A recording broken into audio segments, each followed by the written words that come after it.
Karibu katika sehemu ya 7 na ya mwisho kabisa recap yetu. Kama bado hujatazama sehemu ya 6, kisha unagusa cheki pop up kinachokeza juu kabisa upande wa kulia mwa screen mwako ili tuweze kwenda pamoja. Bidada Jian alikuwa amemwambia Cheya kwamba hata kuolewa kwake wala kuchumbiwa kwake ni mpango tu ambao bidada Jian ndio ameweza kusababisha. Kama angeamua asiolewe basi alikuwa na uwezo huo. Hii upande wa Cheya aliona kuwa ni dharau moja kubwa sana. Ni kweli bidada anaipenda ndoa, lakini sio kwa aibu namna hiyo. Ikabidi kucancel kabisa, akamwambia mwenyekiti alikuwa anaandaa ile kamati, akasema naomba uvunje kabisa hii kamati. Lakini Mwamba Suho alikuwa anaishi kabisa kwamba huenda Cheya amekutana na Jian, ndio akawa amekorofishana na Jian, akawa amemwambia kila kitu. Ikabidi moja kwa moja amfuate bidada Jian na kumwambia kwamba ndio umekosana na Cheya, lakini bidada Jian akasema kwamba wewe si ulisema uko tayari kunifanyia mimi kila kitu, kulipa fadhila ya kile ambacho uliweza kukifanya. Mimi nataka unioe mimi na sio kumwoa huyo Cheya. Mwamba Suho alishangaa sana kwa sababu familia ya kitajiri kama ya kwake ni ngumu kumkubali binti wa kawaida kabisa kama bidada Jian. Basi walianza kuandaa skendo bana. Wakati mwingine wanaingia chumbani wanapiga picha wakiwa pamoja na bidada anamlazimisha Mwamba kutabasamu, jamaa anatabasamu hivyo hivyo kishingo upande. Picha zikaanza kusambaa katika mitandao ya kijamii. Na taarifa moja kwa moja zikamfikia mzee baba, mkurugenzi wa kampuni, ambaye aliagiza haraka sana uchunguzi uweze kufanyika, na mtu alikuwa amempa kazi ya kupeleleza alikuwa ni Mwamba Mensoko, apeleleze kujua ni kwa nini mtoto wake ameamua kukanseli harusi ya gharama alikuwa anaiandaa. Tena bidada Jian alikuwa ameenda mbali zaidi mpaka kuitembelea familia ya Mwamba Suho, akakutana pale na mama mkwe pamoja na kaka mtu, akasema mimi nataka kuolewa na mwanenu. Wakasema safi kabisa, tunakubaliana na wewe. Na hii waliamua kufanya hivyo kwa sababu wanajua kwamba Suho akimwoa binti wa kawaida atakuwa hana nguvu ya kupigana nao katika masuala ya urithi, na kama Suho angekuwa ameoana na bidada Cheya ingekuwa ngumu sana kwa wao kupambania masuala ya urithi, kwa sababu Cheya ana nguvu ya kifedha na Suho ana nguvu za kifedha, kwa hiyo ingekuwa ni ngumu kwa wao kuweza kumshinda. Huwezi kuamini, harusi bana ikawa imeandaliwa, japokuwa ilikuwa ni asili kidogo, ila ilifanikia kanisani. Watu walitupia mashela na wengine walitupia suti. Moja kwa moja bana, hawa ni wanandoa rasmi. Na walipotoka kufunga ndoa, moja kwa moja wakaelekea katika sehemu waliokuwa wanaita hapa ndio nyumbani kwetu. Japokuwa walikuwa wamefunga ndoa, lakini bado mioyo yao haikuwa sawa kabisa. Na Mwamba yale matatizo yake ya kichwa yakawa yanaendelea kumsumbua, kwa sababu jamaa ana siku chache za kuendelea kuishi hapo ulimwenguni na tayari ana kansa katika ubongo wake. Na katika nyumba wanayoishi wanakaa vyumba viwili tofauti. Kumbuka kwamba hata ndoa yao ni ya kimagumashi magumashi tu. Bidada amefanya hivyo ili lengo kuweza kumkomoa bidada Cheya. Kila siku Mwamba Suho ndo alikuwa mpishi anaandaa chakula, lakini bidada Jian hata siku moja hajawahi kupika chakula. Lakini Mwamba alikuwa hajali sana, kwa sababu anajua kabisa bidada alikuwa ameandaa hii ndoa kwa lengo la kulipa tu kisasi. Hana shida yoyote, akawa anamwandalia chakula anampa bidada, akikataa fresh tu. Hasa unajua kwa nini bidada Jian alikuwa anataka kuolewa na huyu Mwamba Suho? Lengo lake lilikuwa ni moja tu. Akisha kuwa mke wa huyu jamaa, maana yake atakuwa na cheo katika ile kampuni. Kwa lugha nyepesi, sauti yake itakuwa na nguvu. Kwa hiyo chochote atakachokuwa anaongea atakuwa na uwezo wa kusikilizwa na jamii na watu wengine. Kwa hiyo akaanza kutoa misaada katika vituo vya watoto yatima, anafanya mambo mengi sana ambayo yakasababisha aanze kuonekana katika vyombo vya habari, kitu ambacho kitakuja kupelekea hata siku atakapozungumzia kesi ya dada yake itakuwa na mashiko hivyo hivyo na itafanyiwa kazi. Hasa namna alivyokuwa anatoa pesa nyingi sana kama mtoto mdogo mwenye pesa nyingi, yani Chief Godlove, hii kitu ilishtua sana jamii. Wakaanza kusema kwamba mbona ni kama mke wako anatoa pesa nyingi sana, je huwa anatoa kwa ruksa yako? Akawa anamhoji Mwamba Suho, na Suho akawa anasema ndio anatoa kwa ruksa yangu. Mzee baba mmiliki wa kampuni akamfuata mwanaye Suho na akamwambia kwamba mke wako amekuwa anatoa pesa nyingi sana ya kampuni kusaidia watu. Tafadhali naheshimu sana ndoa yako, lakini naomba umsimamishe mke wako kufanya matukio hayo. Tambua ile kampuni inategemewa na watu wengi, na watu wengi maisha yao wameweka pale. Sasa unapokuwa unaruhusu tu pesa zinatoka vile, maanake kuna maisha ya watu ambao utakwenda kuyaharibu baadaye. Unatakiwa kunisikiliza babako nini ambacho nakizungumza, na kama haupo tayari kufanya hivyo ndio ameandaa mtu ambaye atakuwa yuko tayari kufanya hivi. Lakini siku ya leo Mensoko alimfuata bidada Jian, akampatia pesa nyingi sana, akamwambia unaonaje uweze kuondoka kabisa katika eneo hili, kwa sababu kadri unavyozidi kubakia hapa utajitengenezea maadui wakubwa na mwisho wa siku utakuwa katika hatari mbaya sana. Lakini bidada akasema niache bana, najua ninachokifanya, achana na mimi. Bidada Jian siku ya leo alikuwa ameita waandishi wa habari. Huwezi kuamini, akatoa dokumenti za siri sana za kampuni, akiitumu kampuni hiyo kufanya mambo mengine ambayo ni kinyume cha sheria hapo mbele za waandishi wa habari. Kitu hichi kilimshtua sana mmiliki wa kampuni huyu mzee baba. Kwanza kabisa akampigia Mensoko akasema, kwa kuwa umeshindwa kufanya kazi niliyokuagiza, kuanzia leo huna kazi kabisa. Hiyo kazi alikuwa anafanya Mensoko akamkabidhi mwamba mmoja anafahamika kama Director Nan. Sasa kesho yake Mwamba Suho alikuwa na kikao fulani hivi alikuwa anakifanya na bidada Cheya cha masuala ya kazi tu. Baada ya kufanya hicho kikao, wakati bidada Cheya anaondoka, si ndio Mwamba akawa ameanguka chini, kichwa kikawa kinamuuma sana. Dakika kama 2 hivi bidada Cheya akiwa anahangaika kuomba msaada, Mwamba ndo akawa ameweza kuamka, lakini hakumwambia chochote kinachoendelea huyu bidada.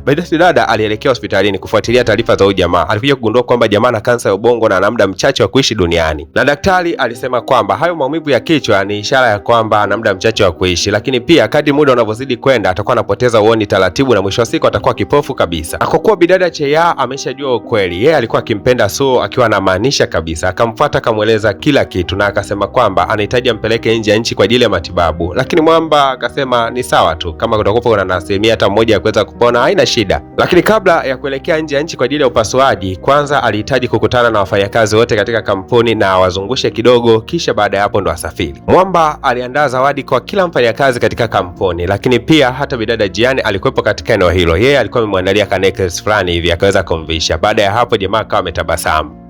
Na Mwamba akiwa ameketi peke yake, bidada Jian akawa amemsogelea akamwambia kwamba je, kuna kitu ambacho ulitamani kuweza kuniambia kabla ya kuweza kuondoka? Lakini Mwamba akasema kama nikirudi salama basi nakuahidi kwamba nitakwambia kitu hicho. Lakini bidada alimshukuru sana Mwamba Suho kwa kuambia kwamba umenisaidia sana katika kupeleleza ishu nzima kuanzia kifo cha mdogo wangu mpaka mama yangu, asante sana. Basi bidada akawa anaagana na Mwamba na wakatakiana safari njema. Sasa bidada anachomoka tu eneo hilo, ghafla tu kuna mtu alikuwa amevalia mavazi meusi akamfunika na kitambaa chenye madawa kulevya, kisha baada hapo akawa amemteka. Mwamba wakati anaondoka katika lile eneo anagundua kwamba kuna simu ya bidada hapa chini, lakini sio simu pekee, bali mbele yake pia bidada alikuwa anaelea tu juu ya maji. Ikabidi kwanza kumfuata huko, lakini kwa bahati iliyo mbaya, wakati anamsogelea bidada jirani kabisa, ile hali yake ya ugonjwa ikawa imeweza kujitokeza. Mwamba alijitahidi sana kupambana, lakini kadri anavyozidi kupambana hali yake ikazidi kuwa mbaya tu, akajikuta anaanza kuzama, akawa anazama mpaka katika vilindi vya bahari. Ndugu wa uokoaji wakati huo akaweza kumkomboa bidada. Bidada anakuja kushtuka hivi, anajigundua yuko katika fukwe, lakini haelewi amefikaje hapa. Lakini kando yake aliweza kuona vikosi vya uokozi wakiwa wameuzunguka mwili fulani hivi, wanahangaika nao sana. Alipokuja kugundua kwamba ni Mwamba Suho, alijaribu kumwita kadri anavyoweza, lakini kumbe mapigo ya moyo ya Mwamba tayari alikuwa ameweza kusimama. Mwamba alikuwa amefariki. Ni kama masihala Mwamba Suho eti leo ni marehemu, na ikawa ni msiba. Mzee mtu alilalamika sana, nini ambacho kimemkuta mwanangu? Lakini bidada Jian akasema ni makosa yako mzee, kwa sababu uliwatuma watu waje kuniteka mimi na ndio ambao wameweza kuniteka wakaniweka katika maji, na mwanao katika harakati za kuja kunikomboa ndo akawa amepata hiyo hali ya kuweza kuzama katika maji, kwani alikuwa na kansa ya ubongo. Mzee akaanza kumwambia bidada, unaongea nini kuhusu mwanangu? Lakini kwa kuwa bidada Cheya naye alikuwa hapo jirani, akaanza kusema ni kweli kabisa, mwanao alikuwa na kansa ya ubongo na aliambiwa kuwa ataishi kama nusu mwaka tu, baada ya hapo atatembea mbele za haki. Na kumbe Mwamba Suho alikuwa ameandika ujumbe kwamba anasumbuliwa na kansa ya ubongo ambayo inaweza ikampelekea mauti wakati wote ule. Alitamani kuijuza familia yake, lakini alikuwa amewachia tu barua ambazo alikuwa ameziandika katika ofisi yao. Bidada Jian kama kawaida akaelekea kituo cha polisi na kusema kwamba anahitaji kifo cha Mwamba Suho kiweze kuchunguzwa, lakini maafande wakasema kwamba jamaa alikuwa na ugonjwa, kwa hiyo huenda bila shaka ugonjwa wake ulikuwa umemtokea sehemu, ndio hivyo kasababisha mauti wake. Bidada Jian akasema, hivi ni kwa nini kila kesi ambayo naileta kwenu huwa mnaichukulia simple, lakini raundi hii nawaambia kwamba nitaichunguza kesi hii mpaka ukomo wake. Huku mzee baba haamini kabisa kifo cha mtoto wake, moja kwa moja akamteka Mwamba Mensoko, na mtu ambaye alikuwa ameenda kumteka Mensoko alikuwa ni director na. Kwa hiyo Mensoko akahisi kabisa mtu ambaye alikuwa anahusika pia katika harakati za kutaka kumuua bidada Jian basi ndio huyu director na. Alafu alimchana na kisu kidogo Mwamba Mensoko, alafu kwa kutumia damu yake akaitengenezea kauji ushahidi fulani hivi, kisha akamlazimisha jamaa kuandika barua ya kukiri kwamba yeye ndo alikuwa anafanya jaribio la kutaka kumteka bidada Jian. Lakini Mwamba Mensoko akawa anaandika ile barua, ila kwa kuzuga tu dakika chache hivi akaweza kuwavamia wale walinzi na moja kwa moja akafanikiwa kutoroka kutoka katika lile eneo. Na Mwamba Mensoko baada ya kukimbia umbali mrefu akamfuata bidada Jian, akapiga magoti akasema kwamba naomba unisamehe sana na ndakusaidia kukuonesha ukweli mzima nini ambacho kilikuwa kimejiri kutoka mwanzo mpaka sasa hivi. Kutokana na kifo cha Mwamba Suho, hii kitu ilimkera sana na kumhuzunisha pia mpaka bidada Cheya, naye alisema kwamba anataka kuchunguza jambo hili na alimsihi bidada Jian kwamba washirikiane kuhakikisha kwamba wanaenda kumfunga kabisa yule mwenyekiti wa kampuni, kwa sababu ndo anahisi kwamba yuko nyuma ya pazia, yeye ndo huenda alituma wauaji kwenda kumuua bidada, lakini kwa bahati mbaya akaweza kumuua mtoto wake. Bidada Chae akamfuata mkurugenzi akamwambia kwamba Mensoko inaonekana anajua siri zote za hii kampuni na madhaifu yote ambayo yanaendelea, kwa hiyo dakika yoyote ile na saa yoyote ile lazima anaweza kaenda kutoa ripoti polisi na mambo atakuja kuwa mabaya sana. Hasa mzee baba sindo akawa amejichanganya, akaamuru mafaili yake yote yaweze kutolewa hapo ili yaweze kuhamishwa kupelekwa sehemu nyingine, na kumbe ndio ulikuwa mpango wa bidada ili wakati mafaili yanahamishwa yeye aweze kuyateka njiani. Baada ya wao kuweza kuziteka kupeleka zile document, basi moja kwa moja mzee baba aliposikia hizo habari akambatana na yule director no, na moja kwa moja akatimba katika ile eneo ambalo Mensoko alikuwa yuko na bidada Jian. Mzee akasema kwamba hizo document ni za muhimu sana na sitokuwa tayari kuweza kuziona zimeweza kuvuja. Naomba kama uko tayari kushirikiana na mimi Mensoko, ndakukabidhi bilioni 1.1, na kama hiyo bunduki ambayo umeweza kuninyoshea mimi, kama utampiga nayo bidada Jian, basi ndakuongezea bilioni 1.1 nyingine. Nilikuta Mensoko yuko busy tu na bunduki yake, akaamuru wafanyakazi wake waweze kumuingizia bilioni 1.1 katika simu ya jamaa, na moja kwa moja jamaa kama ameingiziwa hizo pesa. Mensoko kuangalia ni kweli ampokea bilioni 1.1. Sasa anatakiwa amuue bidada Jian. Huwezi kuamini, mwamba Mensoko alichagua pesa na kumtoa kabisa bidada Jian kwa kumpiga risasi. Wakati bidada Jian anaanguka, yeye alikuwa anaanguka akiwa na tabasamu kwa sababu atakwenda kumuona mdogo wake, mama yake, lakini pia mpenzi wake ambaye amefariki hivi karibuni. Hasa baada ya siku kama 3 hivi, babake na mwamba Sohun akawa anaulizia kwa mwamba Mensoko kwamba ule mwili wa bidada vipi mliokuta, lakini jamaa akasema hapana, ule mwili hatujaweza kuukuta kabisa. Na kumbe hata tukio la bidada kuweza kupigwa risasi lilikuwa limeandaliwa vizuri kabisa. Bidada huyu sio kwamba alipigwa risasi akafa, bali alikuwa amepigwa risasi ambayo walijua isa kwamba itakwenda kumjeruhi lakini haitomuua, ila walikuwa wametega CCTV kamera kama zote na zilikuwa zikirekodi tukio zima. Sasa bidada Chehaya kumbe alikuwa nyuma ya pazia, na baada ya kupona tu bidada Jian moja kwa moja akatafuta internet cafe, na hapa akaanza kuupload video zote zinazoonesha namna ambavyo mwenyekiti alikuwa akimshinikiza mwamba Mensoko kumweza kumuua bidada Jian. Kwa kuwa mambo yote sasa yako wazi, hakukuwa na jambo lingine lilikuwa linaweza kufuatia zaidi ya mwamba kupelekwa mahakamani. Kesi ikaanza kunguruma. Baada ya kesi kunguruma kwa muda mrefu, mzee akahukumiwa miaka 10 gerezani na maisha bidada yakaanza upya kabisa kwa ushindi mzito. Ulikuwa na mimi naitwa DJ Paul kuanzia mwanzoni kabisa mwa hii recap mpaka kufikia hapa. Nikutakie Eid Mubarak, lakini pia asante kwa wewe ambao ulikuwa nami kuanzia mwanzo mpaka hapa. Usisahau kumwalika ndugu jamaa na rafiki yako, kwa sababu tunakwenda kutoka na kazi mpya sana ambayo itakuwa na mambo kama yote. Ni kusihi tu kugusa alama ya kusubscribe kama bado.